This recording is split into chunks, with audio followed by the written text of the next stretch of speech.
Corona संकट के कारण देश में इमरजेंसी जैसे हालात पैदा हो गए हैं। देश में लॉकडाउन जारी है। इस बीच देश में काफी कुछ बदला है।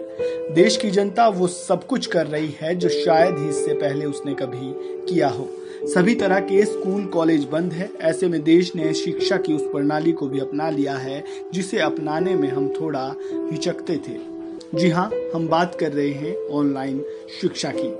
दुनिया के बाकी देशों में तो ऑनलाइन शिक्षा का चलन बीते कुछ समय से चला आ रहा है, लेकिन देश के मौजूदा हालातों को देखते हुए अब हम भी इसे अपना रहे हैं, जिसके चलते बच्चों को ऑनलाइन क्लासेस के जरिए पढ़ाया जा रहा है।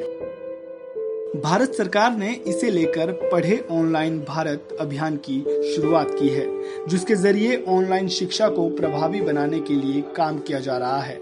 शहरों और बड़े बड़े निजी स्कूलों में तो ऑनलाइन शिक्षा कारगर हो भी सकती है, लेकिन यहाँ सवाल ये है कि आखिर शिक्षा की इस नई प्रणाली को गांव तक कैसे पहुंचाया जाए।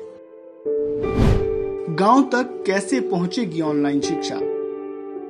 लॉकडाउन के चलते स्कूल कॉलेज बंद होने के कारण ऑनलाइन शिक्षा को बढ़ावा दिया जा रहा है ताकि बच्चों की पढ़ाई का कोई नुकसान ना हो। इसके लिए सभी शिक्षण संस्थानों को ऑनलाइन शिक्षा की व्यवस्था करने के निर्देश भी दिए गए हैं। शहरी स्कूलों और बड़े बड़े निजी स्कूलों में तो इसे अप्रैल के शुरू से ही लागू कर दिया गया है, लेकिन गांव देहात के बच्चों तक ऑनलाइन शिक्षा की सुविधा पहुंचाना मुश्किल नजर आ रहा है। ऑनलाइन शिक्षा के लिए बेहतर इंटरनेट सुविधा के साथ साथ बेहतर इक्विपमेंट की भी जरूरत होती है। ऐसे में गांव-गांव तक बच्चों को ये सुविधा कैसे दी जाए, इसे लेकर शिक्षकों ने भी चिंता जताई है। अगर इसे आंकड़ों के लिहाज से समझे तो KPMG के मुताबिक भारत में इंटरनेट की पैठ 31% है, जिसका अर्थ है कि देश में 40 करोड़ से अधिक लोग इंटरनेट का इस्तेमाल करते हैं। 2021 तक ये संख्या 73 करोड़ से अधिक हो जाएगी। इसी तरह देश में इस समय 29 करोड़ स्मार्टफोन यूजर है। 2021 तक 18 करोड़ नए यूजर जुड़ जाएंगे। ऐसे में अभी ऑनलाइन शिक्षा पहाड़ी राज्यों और ग्रामीण क्षेत्रों तक पहुंचाना सरकार के लिए बड़ी चुनौती बनी हुई है। ऑनलाइन शिक्षा भविष्य के लिए खतरा। ऑनलाइन शिक्षा के बढ़ते चलन को देखते हुए ये भविष्य के लिए खतरा साबित हो सकती है। शिक्षा की इस नई प्रणाली के चलते शिक्षकों के भविष्य पर भी संकट के बादल मंडराने लगे हैं।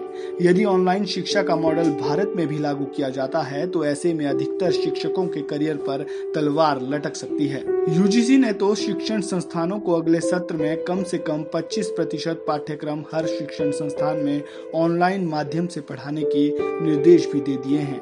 UGC ने कहा है कि इसके लिए सभी शिक्षण संस्थान पर्याप्त ICT ढांचा विकसित करें, अपने शिक्षकों के प्रशिक्षण की व्यवस्था कराएं और ई-लर्निंग सामग्री भी तैयार कराएं ताकि ऑनलाइन शिक्षा को सार्थक बनाया जा सके। ऐसे में वर्षों से चली आ रही गुरु शिष्य परंपरा भी धीरे धीरे खत्म हो जाएगी। नई तकनीक शिक्षा के विकास के लिए तो बेहतर है, लेकिन इस बीच हमें ये समझने की जरूरत है कि बच्चा जो स्कूल में जाकर सीख सकता है वो शायद ही वो ऑनलाइन शिक्षा के जरिए सीख पाए। Bureau report, AB star news.